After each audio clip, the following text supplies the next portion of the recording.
malam, salam sejahtera bagi kita semua dalam Yesus Kristus Tuhan kita. Kita bersyukur pada kesempatan malam hari ini kita bisa berkumpul kembali bersama-sama di dalam ibadah. Tentunya kita akan diberkati oleh firman Tuhan pada malam hari ini. Namun sebelum kita lebih jauh mendengarkan firman Tuhan, kita berdoa terlebih dahulu.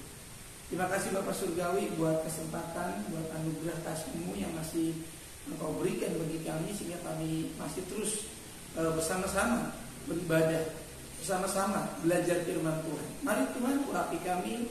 Kalau Engkau sudah mengampuni kami, Engkau juga yang mengurapi kami terus untuk kami senantiasa layak belajar mendengarkan firman Tuhan, belajar untuk mengerti dan melakukan firman Tuhan.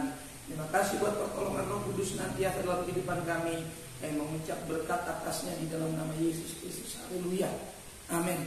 Bapak Ibu sudah dikasih oleh Tuhan, pada kesempatan malam hari ini di kesempatan bulan Agustus, di mana kita masuk di dalam suasana memperingati hari kemerdekaan di bangsa kita ini yang ke-77 tahun. Tentunya ini hal yang sangat luar biasa. Sebagai bangsa yang merdeka, kita boleh menikmati anugerah Tuhan di alam kemerdekaan ini.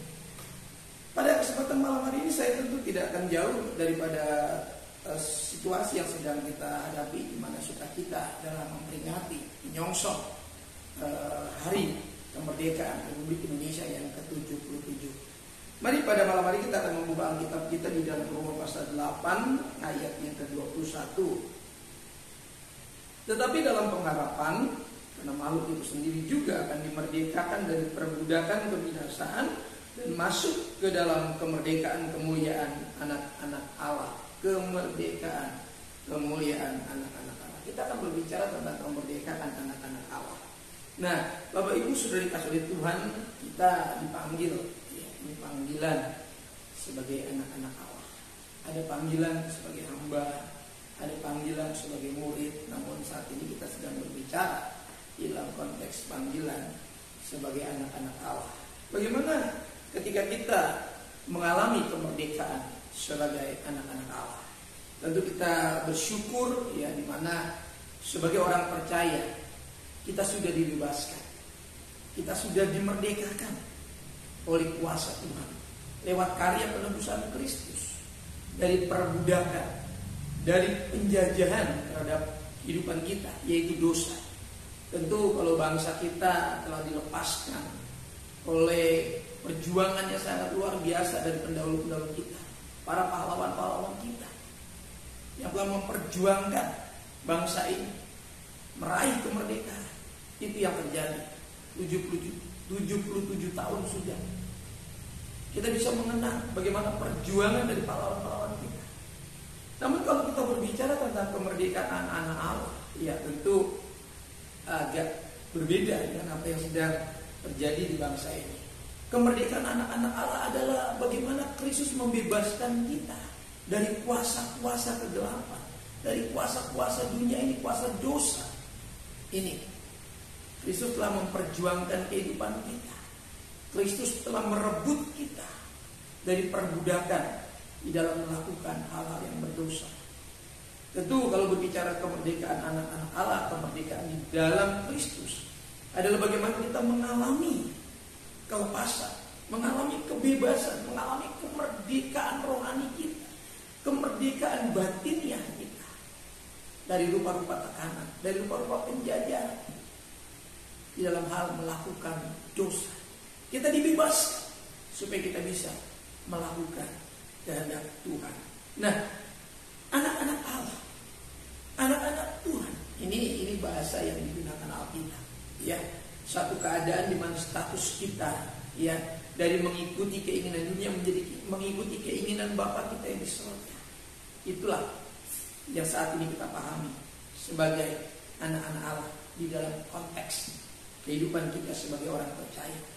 Anak Allah yang memerdekakan kita sehingga kita menjadi anak-anak Allah. Kita lihat dalam Yohanes, Injil Yohanes pasalnya yang ke-8 ayat yang ke-36. Injil Yohanes pasal 8 ayat yang ke-36. Jadi apabila anak itu memerdekakan kamu, kamu pun benar-benar merdeka. Yang dikatakan anak adalah Kristus di sini dalam Injil yang pasal 8 ayat 36. Jadi kalau Yesus Kristus yang adalah anak Allah, ya, memerdekakan kami, memerdekakan saya dan saudara dari perbudakan terhadap dosa, dari perhambaan kepada dosa, maka kita akan betul-betul merdeka. Betul-betul merdeka artinya kita tidak akan lagi dikuasai oleh pengaruh untuk melakukan dosa, untuk menuruti keinginan-keinginan dosa itu. Namun sebaliknya, kita akan betul-betul melakukan kehendak Allah. Kita betul-betul merdeka di dalam roh, supaya kita bisa menyembah Dia di dalam roh dan kebenaran. Di dalam roh dan kebenaran adalah keadaan di dalam Kristus sebagai anak-anak Allah yang dikatakan tadi. Karena kita dimerdekakan oleh anak Allah yang namanya Yesus Kristus. Kata anak Allah ini pun sangat sulit dipahami oleh semua orang, kecuali orang itu di dalam Kristus baru bisa mengerti tentang kata anak Allah dan anak-anak Allah. Orang-orang lain akan sulit mengerti dan tidak bisa menerima. Bagaimana mungkin disebut anak Allah? Bagaimana mungkin disebut kita anak-anak Allah? Ya, untuk mereka tidak akan bisa memahami. Tapi kita di dalam Kristus, kita yang sudah dimerdekakan oleh Kristus mengerti kata anak-anak Allah. Dan kata anak Allah yang memerdekakan kamu. Kamu akan benar-benar merdeka. Ini kata benar-benar merdeka ini sejatinya kemerdekaan di dalam dan melalui Yesus Kristus. Sejatinya, sesungguhnya, sebenar-benarnya, yaitu kemerdekaan di dalam dan melalui Yesus Kristus. Kita lihat di dalam Galatia. Galatia pasal 5 ayat yang pertama. Supaya kita, itu judulnya kemerdekaan Kristen, supaya kita sungguh-sungguh merdeka, Kristus telah memerdekakan kita. Karena itu berdirilah teguh dan jangan mau lagi dikenakan kuk perhambaan. Perhatikan, di bangsa ini para pahlawan kita sudah berjuang memerdekakan kita, ya, menempatkan kita sebagai bangsa yang hak-haknya dilindungi, sebagai bangsa yang punya, ya, harga diri. Para pahlawan kita telah memperjuangkan itu. Namun sebagai orang Kristen, kita harus juga percaya bahwa Yesus Kristus telah memperjuangkan kehidupan kita, dari kehidupan kita yang lama, yang melakukan, yang menuruti, ya, kuasa dosa yang menjajah kehidupan pribadi kita. Kristus telah membebaskan kita supaya kita tidak lagi tunduk pada kuasa dosa, tapi kita tunduk kepada Tuhan dan melakukan yang benar, yaitu kehendak Tuhan. Ini supaya kita sungguh-sungguh merdeka, benar-benar merdeka. Maka Kristuslah, maka anak Allah itulah yang telah memerdekakan kita, ya, supaya kita jangan mau lagi dikenakan perhambaan, supaya kita tidak lagi takluk dan tunduk kepada kuasa dosa, kepada perbuatan-perbuatan yang tidak baik, yang tidak benar. Tapi kita tunduk kepada kehendak Allah untuk melakukan apa yang benar, apa yang berkenan. Ya, kita kembali ke dalam Roma pasal yang ke-8 tadi, ayat yang ke-21. Karena makhluk itu sendiri juga akan dimerdekakan dari perbudakan. Tadi saya katakan, saya sudah sampaikan tadi, anak Allah itu yang memerdekakan kita supaya kita menjadi anak-anak Allah dan tidak lagi dikenakan perhambaan, tapi kita kemudian memberi diri untuk tunduk dan melakukan kehendak Allah, ya. Perhatikan, dan masuk ke dalam kemerdekaan kemuliaan anak-anak Allah. Saudaraku, keadaan sebagai anak-anak Allah adalah kehidupan yang mulia. Kehidupan yang mulia, kehidupan yang dikuduskan, kehidupan yang oleh darah Yesus Kristus itu menguduskan kita, supaya kita tidak lagi ada di dalam kegelapan, tapi kita berpindah ke dalam terang yang ajaib, yaitu hidup dalam kemuliaan Kristus. Kemerdekaan, kemuliaan anak-anak Allah adalah suatu kehidupan rohani, suatu kehidupan ilahi, walaupun kita masih ada di dalam tubuh jasmani ini. Namun ada manusia rohani, ada kehidupan rohani yang sudah dihadirkan Kristus, yang diperjuangkan Kristus di atas kayu salib, supaya kita masuk ke dalam kondisi ini, situasi ini, posisi ini, yaitu kehidupan kemuliaan sebagai anak-anak Allah. Bapak Ibu Saudara yang dikasihi oleh Tuhan, tentu rasanya sulit kalau kita tidak masuk ke dalam dimensi ini. Kita akan sulit membayangkan, kecuali kalau kita memang sungguh-sungguh, mau sungguh-sungguh, kita baru bisa merasakan apa itu kemuliaan anak-anak Allah. kita akan merasa hidup berharga di mata Tuhan. Hidup ini terlalu sayang rasanya kalau disia-siakan. Karena hidup ini mulia. Karena sudah dibayar mahal oleh perjuangan Kristus di atas kayu salib. Dengan tetesan darah yang mahal. Dia pahlawan bagi kehidupan kita untuk masuk ke dalam kekudusan, kemuliaan sebagai anak-anak Allah. Kristuslah yang telah memerdekakan kita dari hukum dosa, dari kuasa maut kepada kehidupan kemuliaan. Kita lihat dalam Roma pasal 8 tadi, ayat yang kedua. Kita akan naik sedikit di ayat yang kedua.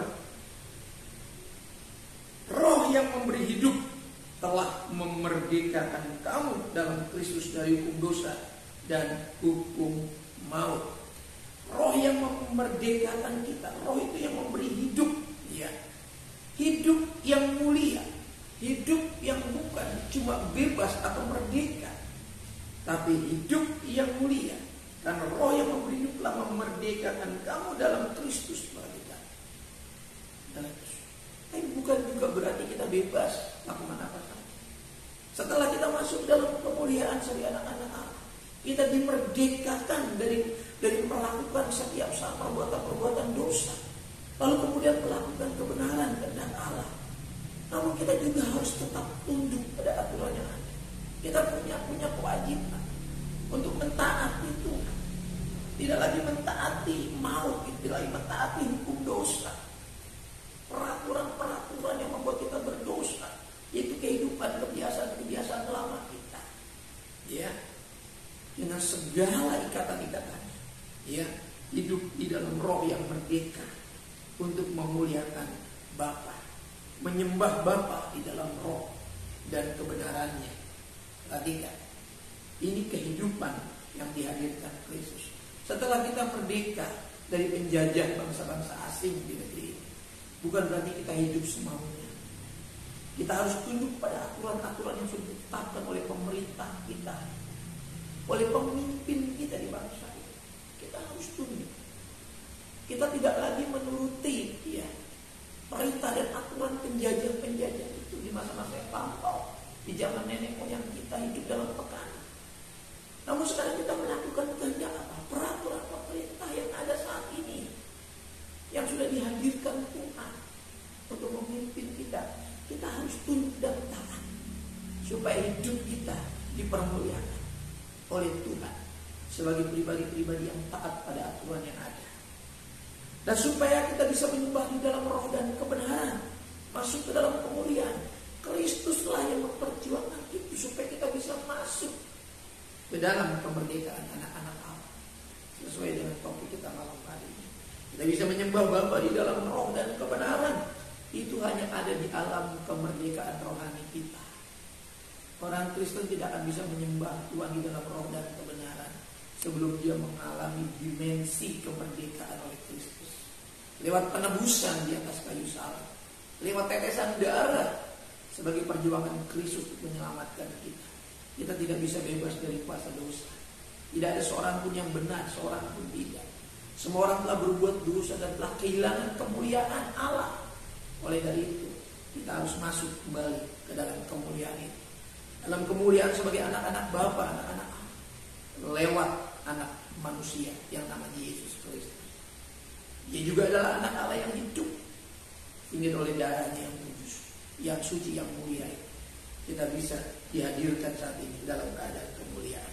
Nah, di dalam roh dan kebenaran, alam ini, dimensi ini, ada di mana kita bisa dalam pelayanan kita bisa melayani dengan benar. Ya, kita bisa melayani. Ini esensi dari panggilan kita untuk masuk ke dalam kemuliaan anak-anak. Melalui apa? Melalui pelayanan kehidupan kita bergereja, berjemaat, kemudian pelayanan sosial kita di tengah masyarakat.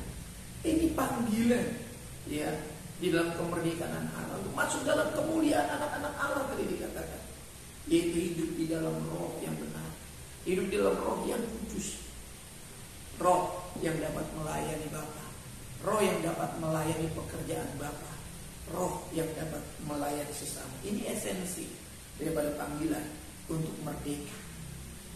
Bagian yang terakhir kita lihat di dalam Galatia pasal 5. Galatia pasal yang kelima, ayat yang ke-13. Saudara-saudara, memang kamu telah dipanggil untuk merdeka. Perhatikan. Tetapi janganlah kamu mempergunakan kemerdekaan itu sebagai kesempatan untuk kehidupan di dalam dosa, melainkan lainlah seorang akan yang lain oleh kasih. Saudara dipanggil untuk merdeka itu adalah kesempatan. Nah, bagaimana kita bisa mengambil kesempatan, mendapatkan kesempatan? Kita harus dimerdekakan. Kita harus dimerdekakan oleh Kristus dari rupa-rupa perhambaan, dari rupa-rupa menuruti keinginan-keinginan dunia yang hari-hari ini sedang menjebak banyak manusia. Bahkan tidak sedikit orang-orang percaya mulai terseret ke dalam hukum yang lama, yaitu hukum dosa. Bapak Ibu, saudara dikasih oleh Tuhan, lewat momentum pada peringatan Hari Kemerdekaan di bulan Agustus ini, di tahun 2022 ini, saya berharap firman Tuhan itu menjadi kekuatan kita untuk kembali, untuk kita berbalik ke jalan Tuhan. Kalau kita mungkin sekian waktu lama sudah menjadi lemah oleh karena pandemi yang mendera, mari kita bangkit melayani Tuhan. Gunakan kesempatan di alam kemerdekaan ini untuk melayani seorang akan yang lain dengan kasih. Melayani pekerjaan Tuhan, apa yang dapat kita balaskan. Di dalam nama Yesus saya berdoa supaya kita kembali kepada Tuhan. Kita tunduk kepala, kita bersyukur buat firman Tuhan. Terima kasih buat kesempatan malam hari ini ya Tuhan. Kami boleh mendengar firman, kami boleh menikmati firman. Firman telah mengajar kami bahwa kami harus dimerdekakan oleh Kristus, supaya kami masuk ke dalam dimensi kemerdekaan kemuliaan anak-anak Allah, yaitu hidup melayani Tuhan, hidup melayani pekerjaan Tuhan, hidup melayani satu dengan yang lain di dalam kasih Tuhan. Terima kasih Tuhan, memberkati seluruh umat malam hari ini, berkati seluruh hamba-hamba malam hari ini ya Tuhan. Kami percaya Engkau menyembuhkan anak-anak, Engkau memerdekakan mereka yang sakit, Tuhan sembuhkan, yang susah Tuhan sembuhkan, yang terikat Tuhan lepaskan, yang dalam kelemahan Tuhan berikan kekuatan, yang ragu-ragu Tuhan meletakkan iman mereka. Minggu di mana kami harus beribadah, setiap kami boleh kembali ke jalan Tuhan, setiap kami boleh kembali ke dalam kemerdekaan, supaya kami jangan lagi diperhamba oleh dosa dan melakukan kehendak dosa. Ampuni kami Tuhan, ampuni iman para orang-orang tua kami, para lansia, janda, duda, single parent. Tuhan memberkati, Tuhan menguatkan, memulihkan para suami, istri, anak-anak semua. Tuhan berkati pekerjaan, usaha, bisnis, dagang. Tuhan berkati pendidikan anak-anak kami dari tingkat atas sampai perguruan tinggi. Tuhan memberkati yang belum mendapatkan pekerjaan, Tuhan berikan pekerjaan. Tuhan buka jalan yang sudah bekerja, Tuhan berikan kesungguhan. Tuhan yang rencana untuk membuka usaha yang membutuhkan permodalan, Tuhan buka jalan, permudah dalam urusan mereka. Terima kasih Tuhan untuk membungkus aset-aset dalam kehidupan jemaat Tuhan, dalam pekerjaan Tuhan. Program-program kami mendatang kami serahkan ke dalam tangan Tuhan. Rencana untuk merayakan hari kemerdekaan pada tanggal 20 Agustus, di mana kami akan merencanakan ini Tuhan. Menyerahkan semua, seluruh umat boleh berpartisipasi, memperingati dan merayakan kemerdekaan di bangsa ini yang ke-77 ini Tuhan. Jadikan semangat orang tua, orang muda, anak-anak semua Tuhan boleh merayakan sebagai keluarga Tuhan, keluarga eklesia ini Tuhan. Kami bersyukur berkemurahan kasih Tuhan. Berkati gereja ini kepengurusan yang ada. Berkati organisasi kami, rencana musyawarah besar pada bulan Oktober. Tuhan memberkati pemerintah bangsa negeri kami, pemimpin kami, dari Sabang sampai Merauke, dari Miangas sampai ke Pulau Rote. Jadi ke negara kami negara yang adil, makmur, cukup sandang pangan, keamanan di mana mana Injil Tuhan bebas diberitakan, nama Tuhan dipermuliakan. Persembahan-persembahan yang senantiasa kami kumpulkan untuk menopang laju pekerjaan Tuhan, kami serahkan semua ke dalam berkat Tuhan, sehingga apa-apa yang kami kumpulkan dalam persembahan ini boleh berkenan dan boleh memberkati pekerjaan Tuhan. Anak-anak yang belum kembali dari pekerjaan tibakan kembali dengan selamat masuk malam ini Tuhan. Bawa kami untuk melewati malam ini, bangun besok pagi dengan tubuh yang sehat dan kekuatan yang baru dengan berkat-berkat yang Tuhan sudah perbaharui. Sidang jemaat yang telah dikasih oleh Tuhan, buka kedua belah telapak tangan, mengarahkan hatimu kepada berkat Tuhan. Turunlah kiranya anugerah dan damai sejahtera dari Bapa kita yang di surga, kasih sayang dan kecintaan dari Pengantar yang hidup, yaitu Tuhan Yesus Kristus, persekutuan keintiman penyertaan Roh yang Maha Kudus menyertai saya, menyertai saudaraku sekaliannya mulai malam hari ini sampai fajar Maranatha, dan menjemput ke awan-awan yang permai Dalam berkat nama Tuhan Yesus Kristus, kita ini berkati Tuhan sama-sama katakan. Amin. Selamat malam. Shalom. Tuhan berkati kita.